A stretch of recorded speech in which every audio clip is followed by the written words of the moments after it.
This is a Wendell story. God, we love Wendell. Yes. My wife had 17 years here. I probably 15. She owned a cabin in the woods, and we come back as often as we can. This is also a birthday story. And you should know I have a decidedly ambivalent relationship about birthdays. The pomp, the song, the friggin' song. And often I spend birthday alone in silence just to mitigate that negative birthday association.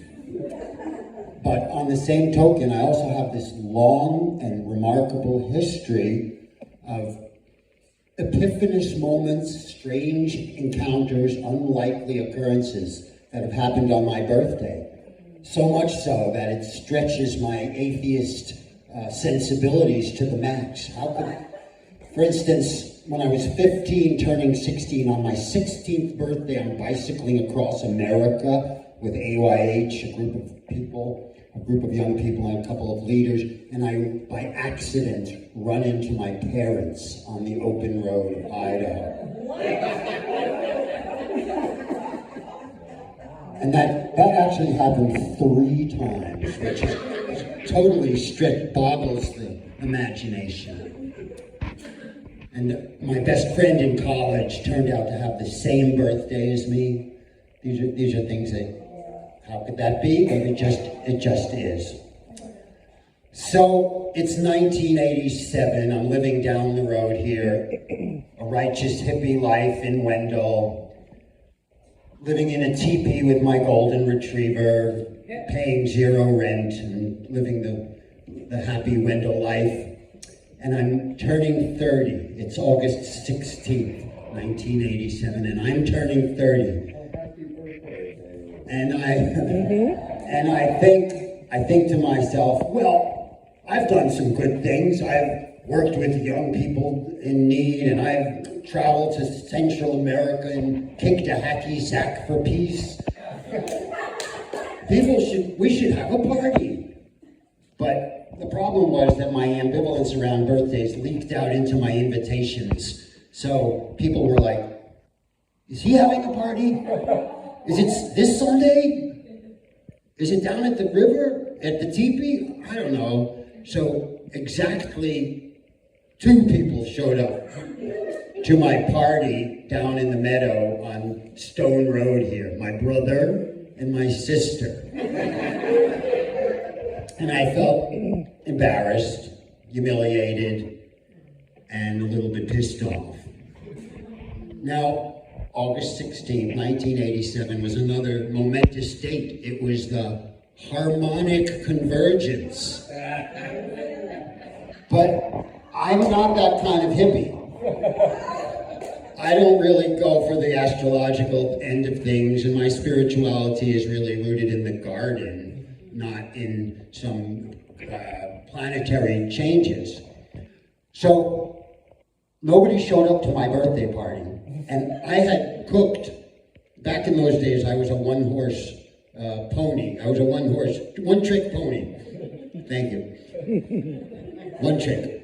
And all I knew how to do was make a big pot of beans and then turn them into bean burgers or hummus or something. In fact, I had fed half the homeless population of Corvallis, Oregon once on undercooked soybeans. It was a rootin' tootin' experience. Nonetheless, for this party, I had miscalculated. I didn't measure anything. I still don't. And I had cooked what I thought would be a bowl of hummus, but it really was more like a vat of hummus. And nobody showed up to the party. So after my brother and sister had paid their perfunctory respects and left, I was left with a vat of hummus this big. So I took my dog and drove my old Volvo uptown right here to the center to figure out what in the hell, where was everybody? It was my birthday. And there had been, because of the Harmonic Convergence, a bunch of Steve the Hippie's friends, the Rainbow People, yes, had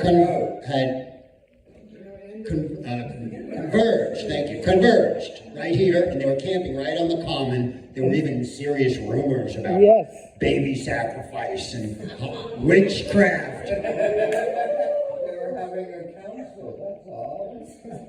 So I asked somebody uptown, where is everybody? And they told me, oh, they're down at Mormon Hollow, at the Rockledge swimming hole that's currently owned by Sarah and Joe down on Mormon Hollow Road. So I got in my car with my hummus and my dog, and we wandered down to Mormon Hollow, and we hiked into the woods, and I was like, what's going on? And just on a hunch, I brought the hummus along. So I wandered through the woods, down along the rocky ledge, down into the hollow where the stone circle swim hole, beautiful rock swim hole with cascading brook flowing through. And there, circled around the swim hole, I kid you not, were 100 mostly naked hippies. And I know half of them. In that moment was my birthday epiphany, because it dawned on me what my mission, what my role, and what my gift was for my birthday.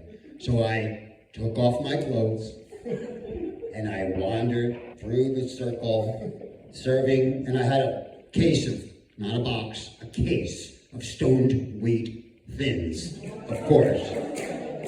And there was no talking. They were observing utter, complete, naked silence.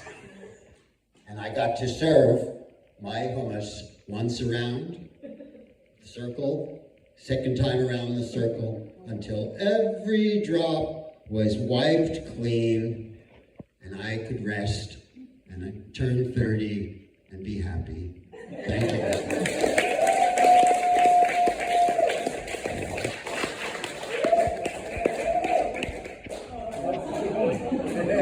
Yes. What are you leaving me? I'm taking a peach. I meant to make hummus, but I ran out of time, so I have some peaches for you all to share.